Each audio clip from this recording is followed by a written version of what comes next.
ကဘာဘောကချက်သိန်းထစရာကောင်းပြီးတော့လူပြောများနေတဲ့အတုပထုံတန်းတလေးတခုမင်္ဂလာပါပြည်သက်ကြီးတို့ရေတနိုင်ငံထဲမှာတော့ကျင်းသုံးကြတဲ့အတုပထုံတန်းတလေးတွေကမတူကြပါဘူး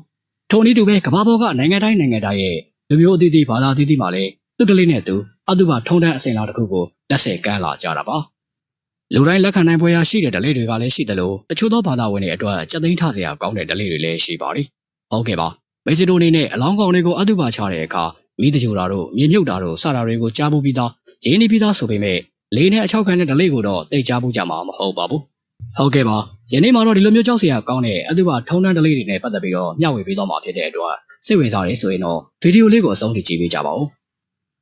တစ်ဆက်တည်းမှာပဲကျွန်တော်တို့ရဲ့ရွှေစည်းကွာအတားတင်းမဲ့ channel လေးပါအခုလိုစိတ်ဝင်စားစရာကောင်းတဲ့အကြောင်းအရာကိုပြည်သက်များအတွက်အမြဲတမ်းလိုတင်ဆက်ပေးသွားမှာဖြစ်တဲ့ကြောင့် like and subscribe လုပ်ထားဖို့လေးတောင်းဆိုလိုက်ရပါတယ်ဗျာ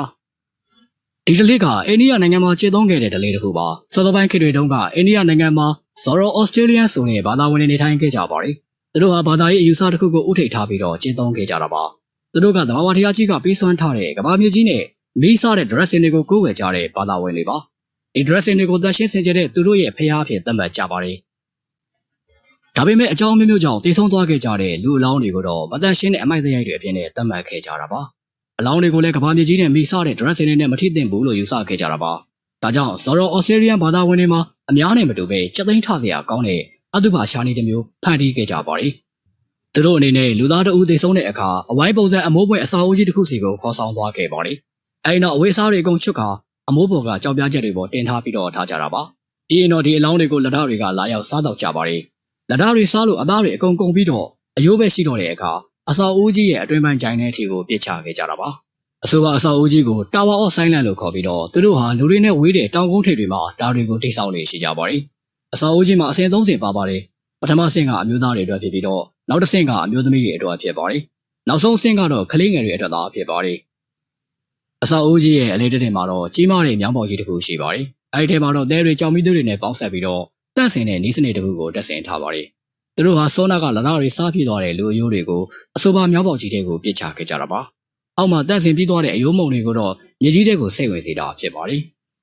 Zoro Australian ဘာသာဝင်တွေဟာသဘာဝတရားကြီးကသူတို့ကိုတန့်စင်တာတွေပေးတယ်လို့သူတို့ဘက်ကလည်းတန့်စင်မြင့်မြတ်တဲ့အရာတွေကိုပဲတံပြန်ပေးနိုင်ရမယ်ဆိုတဲ့အယူတစ်ခုကိုလက်ကင်ထားကြတာပါအခုနောက်ပိုင်းမှာတော့အိန္ဒိယမှာဒီဒလေးကိုကျင်းသုံးကြတာနေပါလာခဲ့ပါပြီဘာကြောင့်လဲဆိုရင် Zoro Australian ဘာသာကိုးကွယ်သူတွေလည်းနေပါလာခဲ့သလိုလူသေးတွေကိုစားတဲ့လက်ဓာတ်တွေလည်းမျိုးတုံးပြောက်ွယ်လာလို့ပါပဲTower of Silence အစာအုပ်တွေကထင်ရှားတဲ့တစ်ခုကတော့အိန္ဒိယနိုင်ငံမွန်ဘိုင်းမြို့မှာရှိတဲ့တစ်ခုပါပဲဒီအစာအုပ်ကမျိုးနဲ့နေတဲ့နေရာမှာရှိတာမဟုတ်ပဲဒေါင်ကဝတီလို့ခေါ်တဲ့ဥယျာဉ်တွေကတောင်ကုန်းတစ်ခုပေါ်မှာရှိခဲ့တာပါ